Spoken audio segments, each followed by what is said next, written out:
स्वागत है आपका आपके अपने YouTube चैनल जिसका नाम है निगम शिव।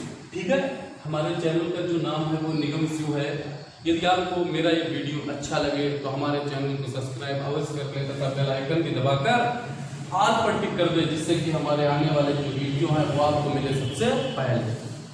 और हमारे जो वीडियो हैं उन्हें लाइक अवश्य कर दें, शेयर भी कर दें तथा कमेंट करके हमें बताएं कि हमारा जो वीडियो है आपको कितना अच्छा लगा। तो हम यहाँ पर शुरुआत करेंगे। जो अभ्यास है वो क्या है, 1F है। बहुत ध्यान से देखिएगा क्योंकि यहाँ पर चीजें आपको बहुत ही ध्यान से समझनी पड़ेगी। थोड़ा सा ये टिपिकल है, ज्यादा नहीं, थोड़ा सा।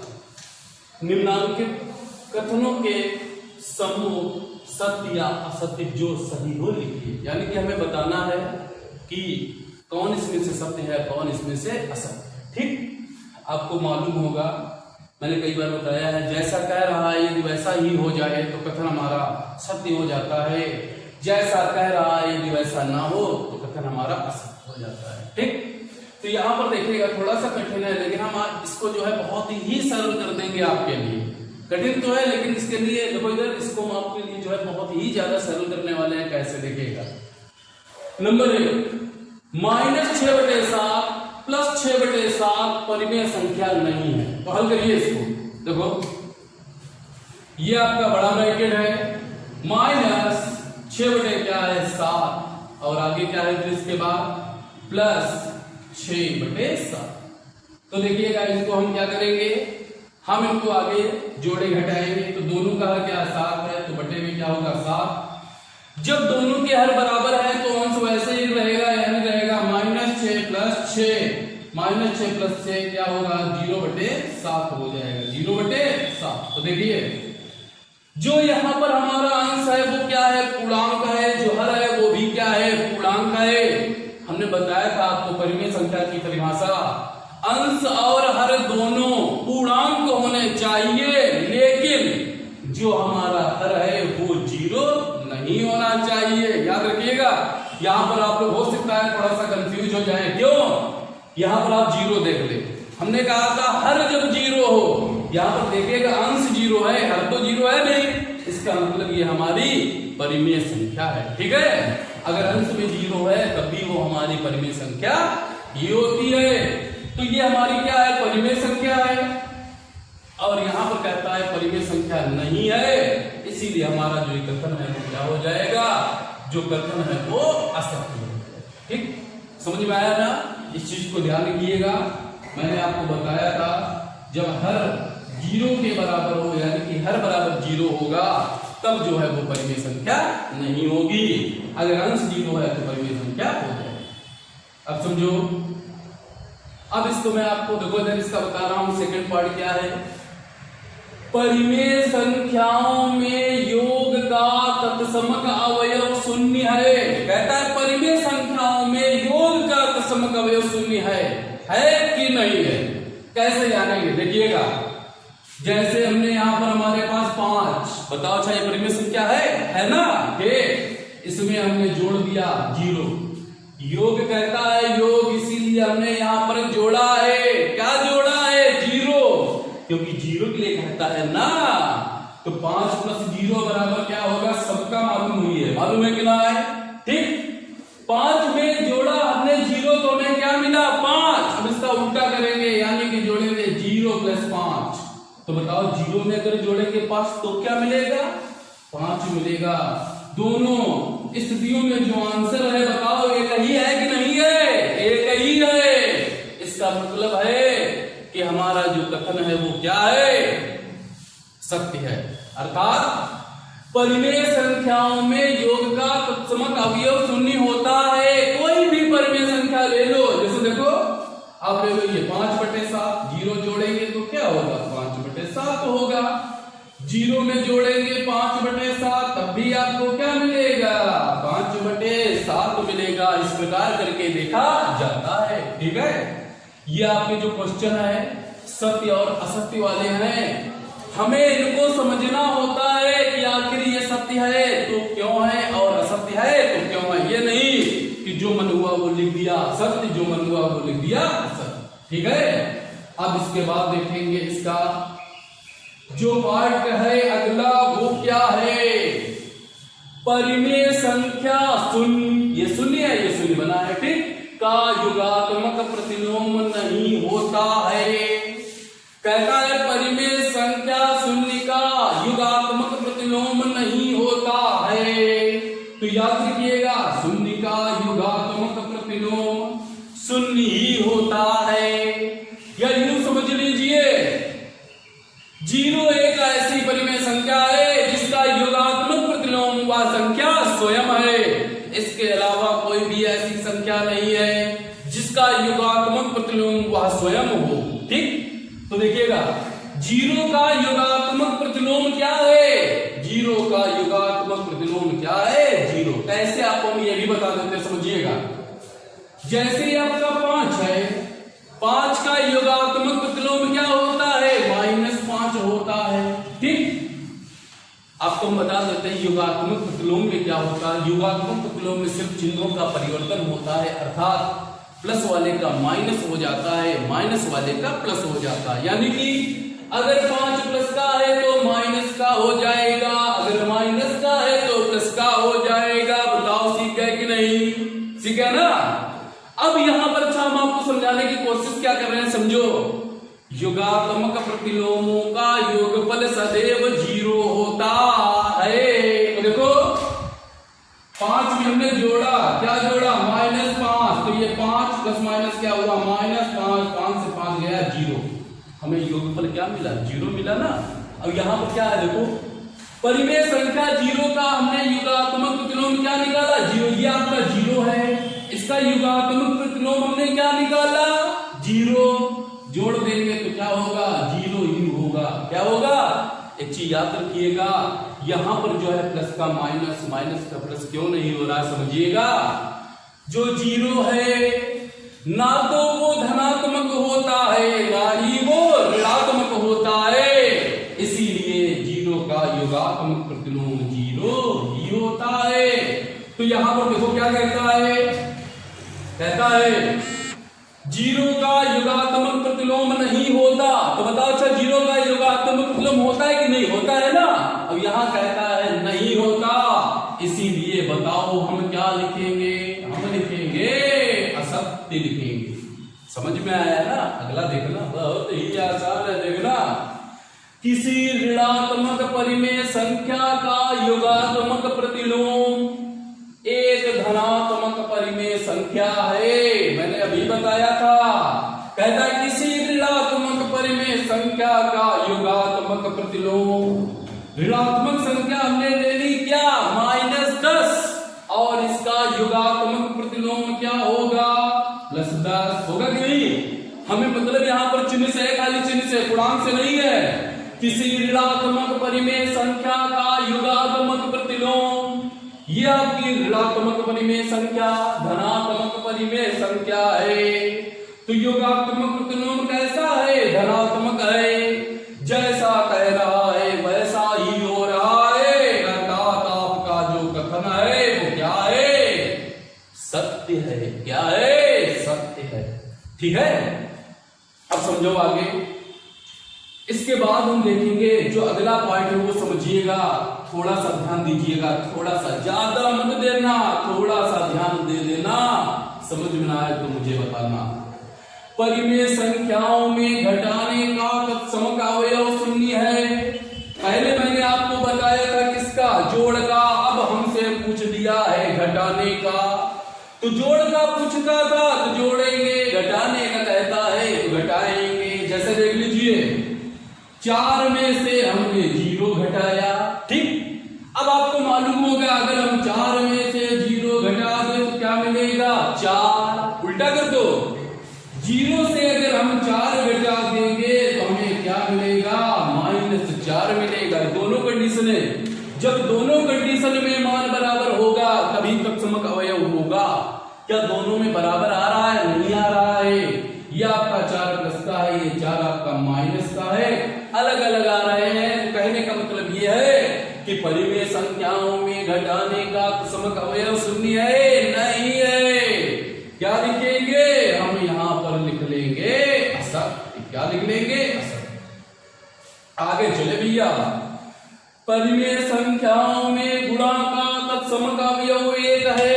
अब आपसे कहता है गुणा का, तेज बोलो, काहे का कहता है, गुणा का कहता है। तो देखो अगर हम 10 में गुणा करेंगे 1 से, समझ लेना, आपसे कहता है परिमेय संख्याओं में गुणा कहता है तो गुणादि का तत्सम का अवयव एक कहता है ना, एक। तो देखो अगर हमने 10 में गुणा किया 1 से, क्या मिला? 10 मिला। 1 से गुणा करेंगे 10 में तब भी हमें क्या मिलेगा? 10 मिलेगा। दोनों कंडीशनों में जो मान है वो एक ही है, अर्थात आपका जो ये कथन है वो सत्य हो जाएगा।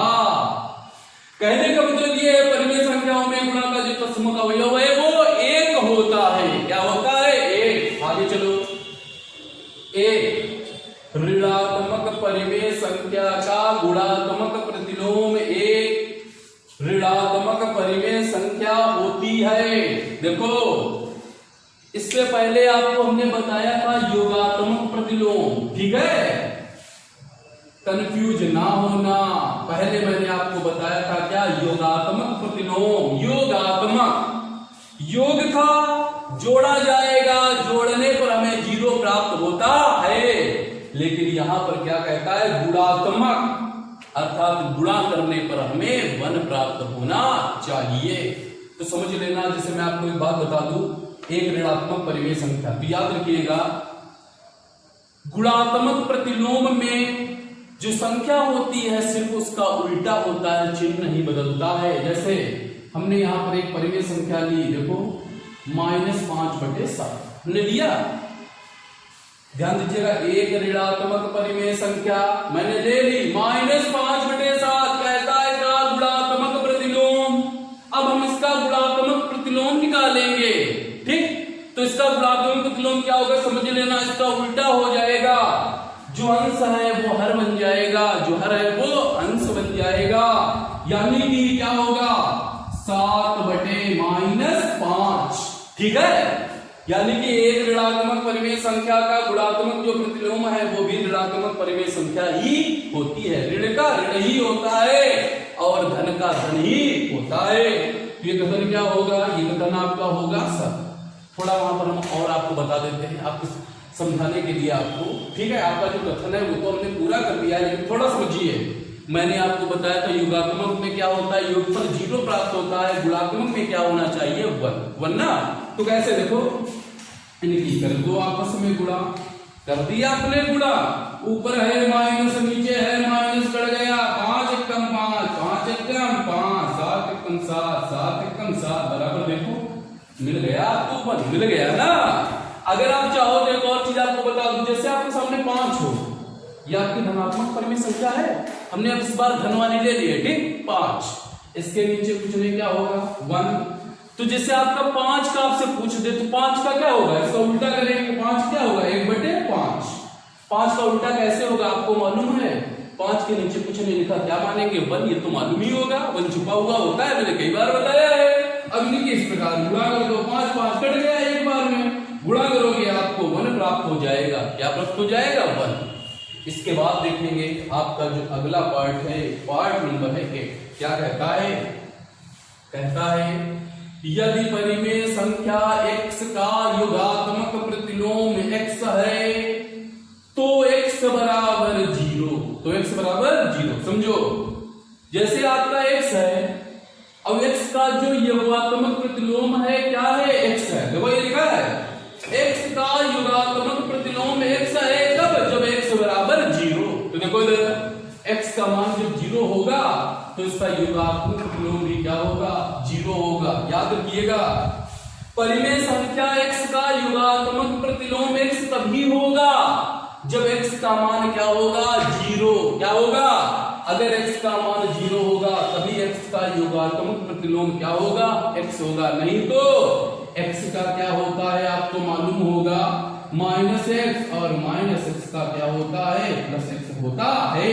लेकिन x का योगात्मक प्रतिलोम x कब होगा? जब x का मान 0 होगा तो x का जो योगात्मक प्रतिलोम है वो भी x ही हो जाएगा, ठीक है। इस प्रकार आपका ये क्वेश्चन नंबर जो 1 है आपका पूरा हो जाता है।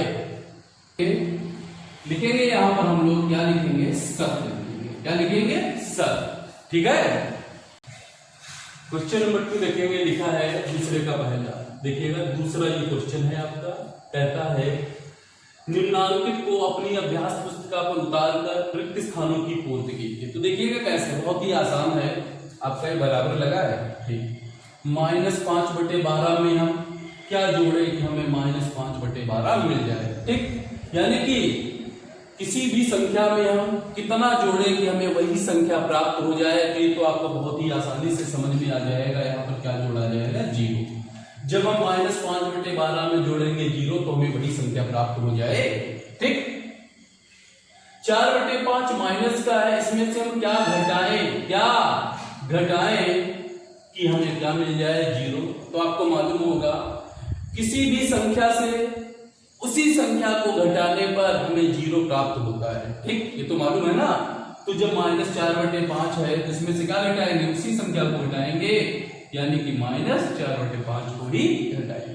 कैसे, देखो ये 4/5 माइनस का है, माइनस माइनस क्या हो जाएगा, प्लस। तो ये 4/5 प्लस का हो जाएगा, ये माइनस का है, प्लस का कट जाएगा, क्या आ जाएगा, 0 आ जाएगा।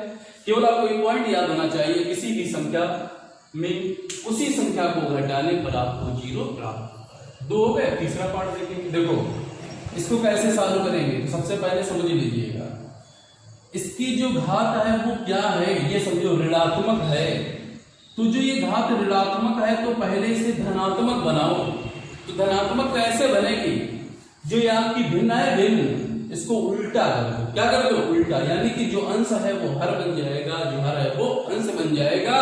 इस प्रकार जो आपकी ये घात है वो क्या हो जाएगी, धनात्मक हो जाएगी। देखो -2 नीचे है तो कहां चला जाएगा, ऊपर। 1 ऊपर है तो कहां चला जाएगा, नीचे। जब उल्टा करेंगे यहाँ पर क्या हो जाएगा, जो 1 है वो धनात्मक हो जाएगा। कहने का मतलब ये है कि अगर कभी भी आपको घात ऋणात्मक मिलती है तो समझ लीजिएगा कि आपको इसमें उल्टा ही करना पड़ेगा, यानी कि अंश को हर और हर को अंश बनाना पड़ेगा, ठीक। तो देखो इधर -2/1 की घात क्या है, 1 है ना। तो क्या होगा बताओ, -2/1 हम एक बार लिखेंगे, कई बार लिखेंगे, एक बार। हर में 1 लिखा नहीं जाता, यानी आपका आंसर जो है क्या होगा, -2। यहाँ पर क्या लिखेंगे, -2। चौथा पार्ट देखिए। सबसे पहले आप क्या करेंगे, इस ब्रैकेट को, देखो इधर ब्रैकेट को क्या कर लीजिए, हल कर लीजिए। तो क्या करेंगे, देखो ये आपका बड़ा ब्रैकेट है, छोटा वाला हटाइए, -2/3 गुणा क्या होगा, 3/4 होगा। ब्रैकेट बंद, ऊपर क्या लिखा हमने, -1 लिखा। देखो 3 × 3, 3 × 3, 2 × 2, 2 दूनी 4। तो इस प्रकार हमें क्या मिला, देखो इस प्रकार हमें मिला -1/2। पावर क्या है, -1 है तो उल्टा करेंगे ना। जब उल्टा करेंगे तो जो घात ऋणात्मक है वो क्या हो जाएगी, धनात्मक। तो 2 जो है कहां चला जाएगा, ऊपर, और जो 1 है माइनस का वो कहां जाएगा, नीचे। घात क्या हो गई, धनात्मक हो गई। 2/-1 की पावर जब 1 है तो इसका मतलब है कि इसे कई बार लिखा जाएगा, एक बार लिखा जाएगा। हर में 1 लिखा नहीं जाता, तो ये आंसर क्या आएगा, -2 आएगा। माइनस का जो निशान होता है सदैव हम कहाँ लेते हैं, अंश में लेते हैं। तो यहाँ पर क्या भरा जाएगा, यहाँ पर भरा जाएगा आपका -2।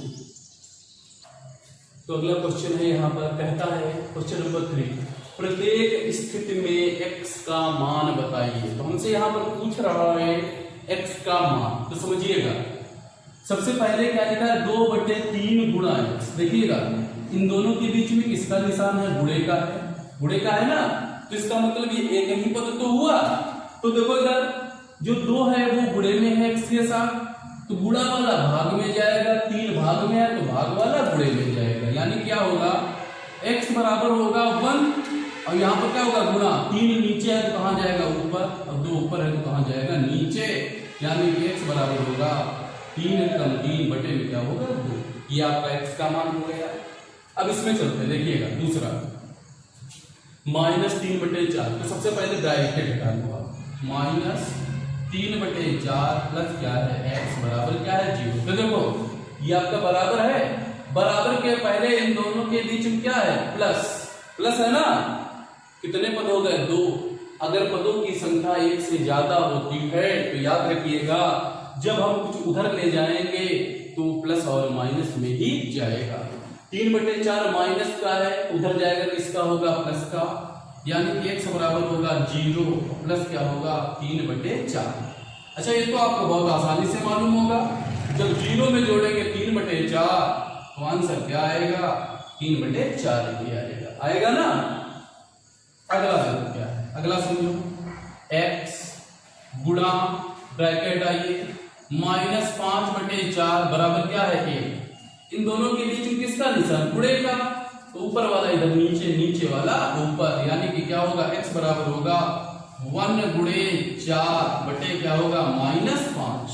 तो x बराबर क्या होगा, माइनस का जो चिन्ह होता है वंश में रखा जाता है, 4 एकम 4 बटे में क्या है 5। पूरा हो गया ना। अगला देखेंगे क्या है, ब्रैकेट आइए, x गुणे -6 बटे क्या है -7 बराबर क्या हुआ 1। ऊपर भी माइनस नीचे भी माइनस कट जाएगा, इन दोनों के बीच में क्या है, गुणा है, गुणा, तो भाग वाला गुणे में, गुणा वाला भाग में, यानी क्या होगा, x बराबर होगा 1 गुणे 7/6। तो x बराबर क्या आएगा, 7 एकम 7 बटे क्या होगा 6 आ जाएगा। ठीक, अगला देखेंगे यहां पर ब्रैकेट है ये खाली, -5/4 गुणे 4 बटे -5 बराबर x। ऊपर माइनस नीचे माइनस कट जाएगा, 5 एकम 5, 4 एकम 4, 1/1 यानी कि 1, यानी कि x का जो मान है वो क्या आएगा, x का जो मान है वो 1 आएगा। आगे देखो ब्रैकेट आइए, -7/6 और प्लस क्या है 7/6 बराबर क्या है x है, क्या है। अब यहां देखिए दोनों के हर क्या है, बराबर है, तुमने क्या लिखा 6 लिखा। जब हर बराबर है तो अंशों को वैसे ही लिखा जाएगा, यानी क्या रखेंगे -7 और प्लस क्या लिखेंगे 7 बराबर क्या होगा x होगा। ये देखो इधर ये माइनस वो प्लस, माइनस प्लस बराबर है तो क्या आ जाएगा 0, क्या लिखेंगे 0/6 बराबर क्या x। आपको मालूम है जब अंश में 0 होता है तो उसका मान 0 ही हो जाया करता है, यानी कि क्या होगा 0 बराबर होगा x, तो हम x बराबर क्या लिख देंगे, x बराबर हम लिख देंगे 0। ठीक है, तो यहां पर देखेंगे हम लोग अगला क्वेश्चन क्या है हमारे सामने, क्वेश्चन नंबर 4। निम्नांकित परिमेय संख्याओं के योगात्मक प्रतिलोम बताइए। यहां पर हमसे पूछ रहा है योगात्मक प्रतिलोम, और मैं आपको योगात्मक प्रतिलोम सिखा चुका हूं। सोचिए क्या होगा, सोचिए। योगात्मक प्रतिलोमों में चिन्हों का परिवर्तन होता है, अर्थात प्लस वाला माइनस का और माइनस वाला प्लस का हो जाता है। 1/2 प्लस का है तो इसका क्या होगा, -1/2 होगा। 3/8 माइनस का है तो इसका क्या होगा, 3/8 प्लस का होगा। मैंने आपको बताया था 0 ही एक ऐसी संख्या है जिसका योगात्मक प्रतिलोम व संख्या से होती है, अर्थात 0 का क्या होगा 0। चौथा पार्ट देखो, कंफ्यूज ना होना, माइनस देखो ऊपर भी माइनस नीचे भी माइनस, इस प्रकार समझिए। माइनस का 4 बटे माइनस का 7, ये ना देखिए माइनस है तो वहां लिख दिया प्लस, समझ लेना। ऊपर भी माइनस नीचे भी माइनस, माइनस माइनस कट जाएगा। कहने का मतलब यहाँ पर है ये दिखती तो ऋणात्मक है लेकिन यह है कैसी, धनात्मक। अब क्योंकि 4/7 धनात्मक है इसीलिए इसका जो योगात्मक प्रतिलोम होगा वो -4/7 होगा। ठीक है, इस प्रकार जो है आपका ये क्वेश्चन जो है पूरा हो गया। ठीक, समझिएगा। केवल आपको इतना याद रखना है योगात्मक प्रतिलोम में क्या होता है, चिन्ह का परिवर्तन होता है। अगला क्वेश्चन देखेंगे, क्वेश्चन नंबर है 5। निम्नांकित परिमेय संख्याओं के गुणात्मक प्रतिलोम ज्ञात करो। गुणात्मक, ठीक है, गुणात्मक प्रतिलोम है, गुणात्मक। इसमें क्या होता है, इसमें सिर्फ और सिर्फ अंश को हर तथा हर को अंश बना लिया जाता है, अर्थात जो परिमेय संख्या होती है उसको हम उल्टा कर देते हैं, उल्टा उल्टा। तो देखो कैसे, 8/13 है, उल्टा करेंगे 13 नीचे तो कहां जाएगा, ऊपर। 8 ऊपर है तो कहां जाएगा, नीचे। -6/19, 19 नीचे से कहां जाएगा, ऊपर। 6 कहां जाएगा, माइनस का 16 कहां चला जाएगा, ऊपर चला जाएगा, 17 कहां चला जाएगा, नीचे। अब देखो ये जैसे आपका ये -9 है, अब इसका उल्टा बहुत से लोग हैं कंफ्यूज हो जाएंगे, क्या करें इसका उल्टा कैसे करें, क्योंकि इसमें तो हमें यार दिखाई नहीं दे रहा है। आपको मालूम है जब किसी भी संख्या के नीचे कुछ ना लिखा हो तो 1 माना जाता है, जो 1 होता है वो हमेशा छिपा हुआ होता है। तो आप सब जान रहे कि नहीं, उल्टा करेंगे क्या होगा बताओ, उसका -1/9 हो जाएगा। इसी प्रकार 17 जैसे आपका है 17 के नीचे क्या होगा, 17 के नीचे क्या मानेंगे 1, तो उल्टा करेंगे क्या होगा 1/17 हो जाएगा। ठीक, अब यहां पर देखो जो आपका पार्ट है छठा, इसमें देखो क्या लिखा है 2/5, ठीक है। अब गुणे में क्या है 9/4। याद रखना ऐसे भी सवाल आते हैं, बीच में गुणे का निशान है, अगर ऊपर नीचे कुछ कटता है तो उसे काट लिया करते हैं। 2 × 2 2 दूनी 4, ठीक, काट लिया, हल करके एक परिमेय संख्या बना लेते हैं, उसके बाद उसका करते हैं उल्टा। तो जब काट लिया तो देखो इधर क्या हुआ 9 × 9 5 दूनी 10, तो उल्टा करेंगे क्या होगा 10 आपका ऊपर चला जाएगा, 9 आपका नीचे हो जाएगा। यही आपका क्या है, यही आपका है गुणात्मक प्रतिलोम, ठीक है, ये गुणात्मक प्रतिलोम है। ठीक, अब आगे आपका जो क्वेश्चन नंबर 6 है कहता है सरल कीजिए। देखो एक तो तरीका ये आपकी परिमेय संख्या है, ये आपकी परिमेय संख्या है, ये आपकी परिमेय संख्या है, ये आपकी परिमेय संख्या है, ये आपकी परिमेय संख्या है। 1 2 3 4 5, 5 की पांचों क्या है परिमेय संख्याएं हैं। अब ये परिमेय संख्याएं क्या है, गुणा के रूप में दी गई कि नहीं, और इन सभी के साथ जो गुणे में लिखा है वो क्या लिखा है 0 लिखा है। क्या लिखा है, जब यहां पर गुणे में 0 मौजूद है तो आपको मालूम है किसी भी संख्या में 0 से गुणा करने पर हमेशा हमें 0 ही प्राप्त होता है। तो इसका आप डायरेक्ट आंसर लिख सकते हो, क्या लिख सकते हो 0, क्या लिख सकते हो 0, क्योंकि कितनी भी परिमेय संख्याएं हो अगर उनके साथ 0 जो है गुणे में होगा तो जो आंसर है वो 0 ही प्राप्त होगा। अगर आप चाहो थोड़ा थोड़ा स्टेप बाय स्टेप कर सकते हो। देखो कैसे, छोटा ब्रैकेट -32 नीचे कुछ नहीं, क्या मानेंगे 1 मानेंगे, फिर क्या लिखा गुणा 5 बटे क्या लिखेंगे -14 लिखेंगे, फिर गुणा -3 बटे क्या लिखेंगे -20, फिर गुणा 0 के नीचे कुछ नहीं क्या 1, और गुणा क्या लिखा -13 बटे क्या लिखा 5। अगर कुछ कटता है तो इसे काटने की कोशिश कीजिए, ठीक है। तो देखो इधर ये आपका देखो ऊपर माइनस नीचे माइनस, ऊपर माइनस नीचे माइनस, ठीक, इतना तो कट गया आपका। और कुछ कोशिश करते हैं, देखो 4 × 8 = 32, 4 × 5 = 20, एक हुआ और भी कटेगा, 2 × 8 हुआ, 2 × क्या हुआ 14 हुआ, और कटेगा 5 × 5 5 × 5। तो हम देखिएगा खाली इतना, देखो यहाँ पे 4 है ना, 4 ये 1 ये 3 ये 13 ये। अगर आप मुझवाने गुणा कर सकते हैं तो कर लीजिए, 1 7 1 1 5 की गुणा कर लीजिए, ठीक हो जाएगी ना। देखो क्या है 4 × 3 12, ये 12 और वो क्या है 13, 13 और 12 की गुणा कर लीजिए, 12 × 3 क्या हुआ 36 हुआ ना, 12 × 3 36 हुआ, आगे 12 × 1 = 12, 12 और 3 क्या हुआ 15, यानी कि 156। अब आगे देखेंगे 1 है 7 है 1 है और क्या है 5 है, तो 7 बना 35। तो हमने यहाँ पर क्या लिखा, हमने यहाँ पर लिखा 35, क्या लिखा 35, गुणे में क्या है 0 और बटे में क्या है 1, ठीक। तो 156 गुणा 0 क्या होगा, 156 गुणे 0 क्या होगा 0, और बटे में क्या होगा 35, एकदम 35। अंश में जब 0 होता है तो इसका मान जो है वो 0 ही हो जाया करता। आप चाहो तो इस प्रकार लिख सकते हो, अगर चाहो तो डायरेक्ट भी लिख सकते हो, डायरेक्ट लिखोगे तब भी जो है आपका ये क्या है सही, ठीक। तो इस प्रकार जो है आपकी एक्सरसाइज जो है 1F पूरी हो जाती है। यदि आपको ये वीडियो मेरा पसंद आया हो तो हमारे चैनल जिसका नाम है निगम शिव, इसे सब्सक्राइब अवश्य कर लेना तथा बेल आइकन दबाकर ऑल पर क्लिक कर लेना, जिससे कि हमारे आने वाले जो वीडियो हैं वो आपको मिलेंगे सबसे पहले। वीडियो को लाइक जरूर कर देना, शेयर करना तथा कमेंट करके बताइए कि जो आपको वीडियो है वो कितना अच्छा लगा।